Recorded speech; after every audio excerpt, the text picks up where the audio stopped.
দুর্নীতি রোধ করার জন্য আগে দুর্নীতির বাউফল, দুর্নীতি মুক্ত বাউফল হবে না দুর্নীতি মুক্ত ব্যক্তি হবে?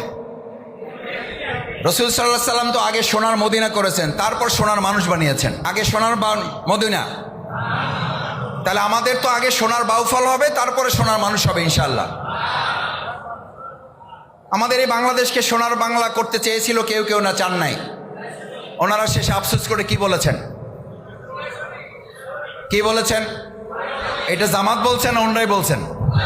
ওনারাই বলেছেন সবাই পায় সোনার খনি, ওনারা পাইছেন চোরের খনি। আলহামদুলিল্লাহ, এই চোরের খনির বাংলাদেশে তাদের দেওয়া ঘোষণার মধ্যেও বাংলাদেশ জামাত ইসলামী তাদের তৈরি করা কিছু মানুষকে এমন সোনার মানুষে রূপান্তরিত করতে পেরেছে, যখন বাংলাদেশ 3 বারের জায়গায় দুর্নীতিতে চ্যাম্পিয়ন, তখন জামাত ইসলামের প্রতিনিধিরা 2 টাকার দুর্নীতি করেন নাই বলে বাংলাদেশে তারা সোনার মানুষে পরিণত হয়েছে। তাহলে দুর্নীতিমুক্ত বাউফলের জন্য এবার আপনাকে সিদ্ধান্ত নিতে হবে, আপনি কথায় ভোট দেবেন না কাজে ভোট দেবেন।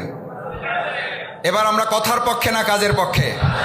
দেখি কাজের পক্ষে যারা, কাজের পক্ষে ইনশাল্লাহ। তাহলে যা বলবো তাই করব, যা করব তাই বলবো, এরকম মানুষের পক্ষ নেওয়ার জন্য এবার আমরা প্রত্যেকের কাছে দাওয়াত নিয়ে পৌঁছাবো ইনশাআল্লাহ। পারবো ইনশাআল্লাহ।